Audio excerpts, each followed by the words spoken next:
Bonsoir à tous, on se retrouve après ce Real Madrid-Chelsea pour analyser cette demi-finale allée de la Ligue des Champions. Un match nul un partout que l'on peut débriefer en 3 points.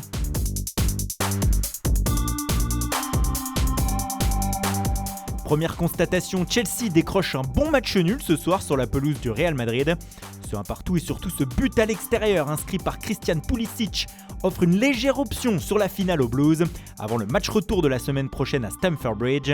Mais au-delà de ce bon résultat, il faut saluer la très grosse prestation des hommes de Thomas Tuchel. L'Allemand, depuis son arrivée à Londres, a imposé le 3-5-2 à ses joueurs et ces derniers ont pu montrer ce soir qu'ils maîtrisaient le schéma tactique à la perfection. La défense à 3 a été solide et le duo Jorginho-Kanté a rayonné au milieu. Enfin, devant les deux artilleurs Mason Mount et Christian Pulisic se sont régalés des espaces dans la défense madrilène. Ce n'est finalement pas qu'au score que Chelsea a pris un ascendant. Au niveau psychologique, le dessus a peut-être aussi été pris. Le Real va devoir trouver la clé la semaine prochaine à Stamford Bridge pour accéder à la finale.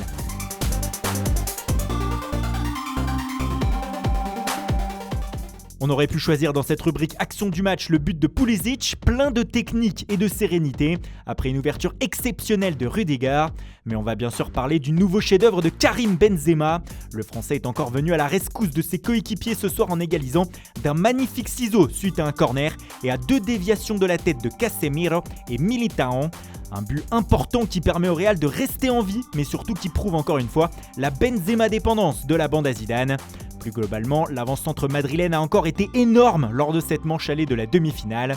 Dos au but, dans les petits espaces face au jeu, Benzema ne perd jamais le ballon et sait quand accélérer ou temporiser le jeu de son équipe. Un véritable chef d'orchestre et une nouvelle prestation digne des meilleurs attaquants de la planète.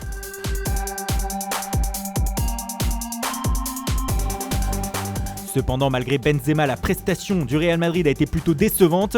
La faute peut être au système de jeu tenté en début de rencontre par Zinedine Zidane ce soir.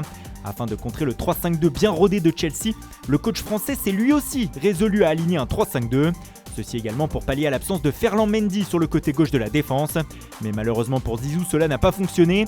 Les 3 de derrière, Militao, Varane, Nacho, prenant l'eau, reculant même lors des offensives rapides de Chelsea. Cependant, il faut souligner qu'ils n'ont pas été aidés par les pistons, notamment Marcelo, cataclysmique dans ce système ce soir, ni par Casemiro, qui n'arrivait pas à se positionner au milieu. Au bout de 25 minutes, Zidane s'est résolu à changer et à repasser à 4 derrière devant les vagues bleues incessantes de Chelsea. Nacho a glissé en position d'arrière gauche et cela fut un peu mieux pour le Real. En tout cas, les Espagnols ont moins été en difficulté derrière. Voilà pour ce débrief et ce nul entre le Real et Chelsea. Dites-nous dans les commentaires ce que vous avez pensé de ce match. Et nous, on se donne rendez-vous dès demain matin sur Foot Mercato pour une nouvelle revue de presse.